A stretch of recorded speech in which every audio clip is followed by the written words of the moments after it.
ലോകത്തിൽ ആദ്യമായിട്ട് ഒരാളേ ഉള്ളൂ എന്നാണ് കേട്ടിരിക്കണത്. ഞാൻ മാത്രമേ ഉള്ളൂ തോന്നുന്നു എന്നാണ് എന്നാ തോന്നുന്നേ. എങ്ങനെയാ ഈ ഒരു സംഭവം കണ്ടുപിടിച്ചേ? ആരാ കണ്ടുപിടിച്ചേ? എനിക്ക് 15 വയസ്സുള്ളപ്പോഴേ എന്റെ കോ ബ്രദർ ചെന്നൈയിൽ നിന്ന് വന്നായിരുന്നു. അദ്ദേഹത്തിന്റെ പേര് വിനോദ് എന്നായിരുന്നു. അപ്പൊ അദ്ദേഹം എപ്പോഴും കളി സാധനങ്ങൾ നിർമ്മിക്കുമായിരുന്നു. അപ്പൊ കളി വീണ നിർമ്മിച്ചു. അതിൽ ആദ്യം ടങ്കീസ് ആയിരുന്നു, പിന്നെ ഒരു കമ്പി ഉപയോഗിച്ച് പ്ലാസ്റ്റിക് ബോട്ടിൽ ഉപയോഗിച്ച് നിർമ്മിച്ചു. അപ്പോൾ ഞാനാണ് അതിൽ സപ്തസ്വരങ്ങളൊക്കെ വായിക്കാൻ തുടങ്ങി. അച്ഛനോട് അമ്മയോട് സ്പൂൺ എടുത്തോണ്ട് വരാൻ പറയും. സ്പൂൺ കൊണ്ട് ഉരച്ച്, spoon, screw driver, test tube, പല സാധനങ്ങൾ പരീക്ഷിച്ച് അപ്പൊ അങ്ങനെ വായിച്ചു തുടങ്ങി. അപ്പൊ 1997 നമ്മുടെ സ്റ്റേറ്റ് സ്കൂൾ ഫെസ്റ്റിവലിന് ക്ലാസിക്കൽ മ്യൂസിക്കിന് 1ാം സ്ഥാനം ലഭിച്ചു. അപ്പോൾ കുമ്മനം ശശികുമാർ സാറ് ഗായത്രി തമ്പുരു സമ്മാനം നൽകി. അച്ഛനാണ് ഒറ്റ കമ്പിയിൽ ഇലക്ട്രിഫൈ ചെയ്തു തന്നത്. ഇപ്പൊ ഞാൻ വായിക്കുന്നത് അച്ഛൻ സ്വന്തമായി നിർമ്മിച്ച വീണയാണ്. വിജിയുടെ ജീവിതത്തിലെ ഏറ്റവും വലിയ ശക്തി എന്ന് പറയുന്നത് വിജിയുടെ അച്ഛനും അമ്മയാണ്. അച്ഛനും അമ്മയുമാണ്.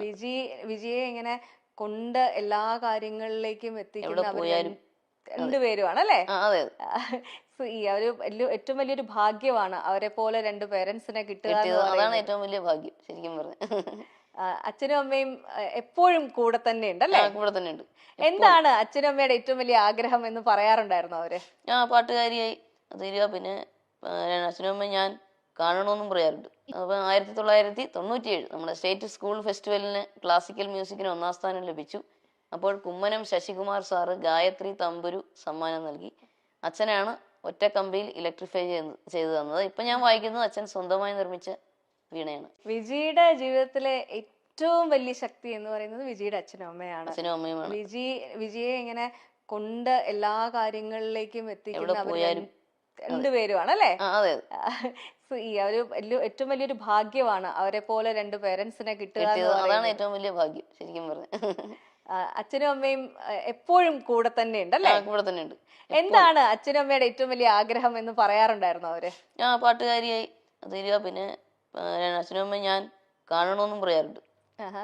അത് പ്രധാനമായിട്ട്. നല്ലൊരു ജീവിതം ഉണ്ടാകുക, ഇതൊക്കെ തന്നെ. സംഗീതത്തിൽ എത്ര എത്തിക്കാമോ അത്ര എത്തിക്കുക എന്നുള്ളതാണ്. നമ്മളെ അച്ഛനമ്മമാര് നമ്മളെ നോക്കുന്നത് പോലെ വേറെ ആർക്കും ചെയ്യാൻ പറ്റില്ല എന്നുള്ളൊരു സംഭവമുണ്ട്.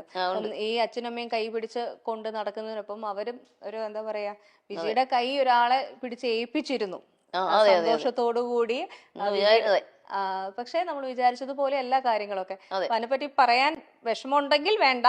എന്തിനാ വെറുതെ. ഇപ്പൊ അദ്ദേഹം ഇപ്പം അദ്ദേഹം ഇങ്ങനെ അറിഞ്ഞിരിക്കുന്ന അദ്ദേഹം വേറെ വിവാഹിതനായി ജീവിക്കുമല്ലേ, നമ്മളായിട്ട് വെറുതെ. അങ്ങനെയാണ് മാമനൊക്കെ പറഞ്ഞത്. അദ്ദേഹം എന്ത് ചെയ്യുന്നു എന്നുള്ളത് നമ്മൾ വിട്ടേക്കാം. അത് വിട്, അത് നമുക്ക് വിടണ്ടല്ലോ. അപ്പൊ കേട്ട് ആ ഒരു എന്താ പറയാ, ജീവിതത്തിന്റെ യാത്രയിൽ നമ്മളോടൊപ്പം വന്നു ചേർന്ന വ്യക്തി നമ്മളെ മനസ്സിലാക്കിയില്ല എന്നുള്ളൊരു വിഷമം ഭയങ്കരമായിട്ടുണ്ട് അല്ലേ? അതുണ്ട്. നമ്മുടെ ദുഃഖം എന്താണെന്നോ എന്താണ് വിഷമമെന്ന് മനസ്സിലാക്കാതെ വരുമാറ് അച്ഛനും അമ്മയും പാടില്ല. അവരൊക്കെ അകറ്റുവാൻ നോക്കുക അതായത് എല്ലാം ഒറ്റയ്ക്ക് എല്ലാവരെയും കൂടെ അച്ഛനും അമ്മയും മാത്രമല്ല എല്ലാവരെയും അകറ്റാൻ നോക്കിയാൽ നമ്മൾ സമ്മതിച്ചില്ല. സാധാരണ പെൺകുട്ടികള് ഇത്തരത്തിലുള്ള എന്താ പറയാ പ്രശ്നമുള്ള സാഹചര്യങ്ങളിൽ പെട്ടുപോയി കഴിഞ്ഞാൽ അതിൽ നിന്നും പുറത്തു വരാൻ ഉള്ള ധൈര്യം ഉണ്ടാവാറില്ല. പക്ഷെ വിജി സത്യത്തിൽ ഒരു വലിയൊരു പ്രശ്നത്തിൽ നിന്നും രക്ഷപ്പെട്ട് കരകയറി എന്നാണ് ഞാൻ വിശ്വസിക്കുന്നത്. ആ ധൈര്യം എങ്ങനെ കിട്ടി? അത് പണ്ടേ എനിക്ക് അങ്ങനെ വാശിയുള്ള സ്വഭാവം. എന്താണെങ്കിലും നമുക്ക് ഇഷ്ടമില്ലാതെന്ന് പറഞ്ഞാൽ എന്തൊക്കെ നിർബന്ധിച്ചാലും നമ്മള് ചെയ്യൂല. അപ്പൊ ആ വാശി ഞാൻ അവിടെയും കാണിച്ചു. അത് തന്നെ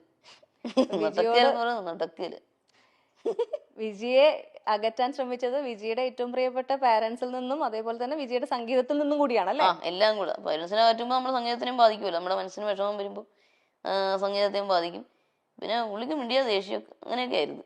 മിണ്ടിയ ദേഷ്യം. അതിപ്പോ നമ്മള് പാട്ട് കേൾക്കുമ്പോഴേ കൈ കൊട്ടുക, താളം പിടിക്കുക, എല്ലാത്തിനും ദേഷ്യം. ഞാൻ പറയാതെ ദേഷ്യം വെച്ചോണ്ട് അവിടെ എങ്ങനെ പോയി ഇരിക്കാൻ പറയും. ഇങ്ങോട്ട് വരണ്ട, അത് വേണ്ടെന്ന് പറയും.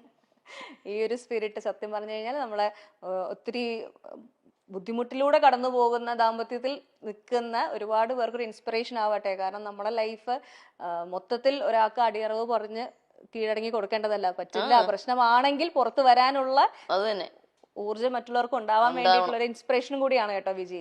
അതെ അതെ, പിന്നെ അല്ലാണ്ട് അങ്ങനെ കീഴടങ്ങേണ്ട ആവശ്യം എന്താ? അതിന്റെ ആവശ്യമില്ല. ലൈഫിലെ ഏറ്റവും വലിയ പ്രേരണ എന്താണ്? പ്രേരണ അച്ഛനും അമ്മയുടെയും പ്രോത്സാഹനം. ഇതൊക്കെ തന്നെ അച്ഛൻ്റെ അമ്മയുടെയും പ്രോത്സാഹനമാണ്. പിന്നെ ഇത് നമ്മുടെ സ്വന്തം ഇഷ്ടപ്രകാരം ആരും പറഞ്ഞിട്ടല്ല കേട്ടോ. അച്ഛനും അമ്മയൊന്നും എന്നാ നീ വേണ്ടാന്ന് വച്ചേക്കെന്ന് പറഞ്ഞിട്ടില്ല. കാരണം നിന്റെ തീരുമാനമാണ്, നിന്റെ ജീവിതമാണ്, നീ ആലോചിച്ച് തീരുമാനിക്കുക. എല്ലാരും അങ്ങനെയാ പറയുന്നത്. ഇത്രയും നല്ലൊരു ധൈര്യം മനസ്സുണ്ടാവുക എന്ന് പറയുന്നത് വലിയ കാര്യമാണ് കേട്ടോ. അതെ, അതാരും പറഞ്ഞിട്ട് ചെയ്തതല്ല. അങ്ങനെ ഒരു ധാരണയൊക്കെ പുള്ളിക്കൊക്കെ എല്ലാവർക്കും ഉണ്ട്. ഞാൻ പറഞ്ഞിട്ടാണ് ഒന്നുമില്ല.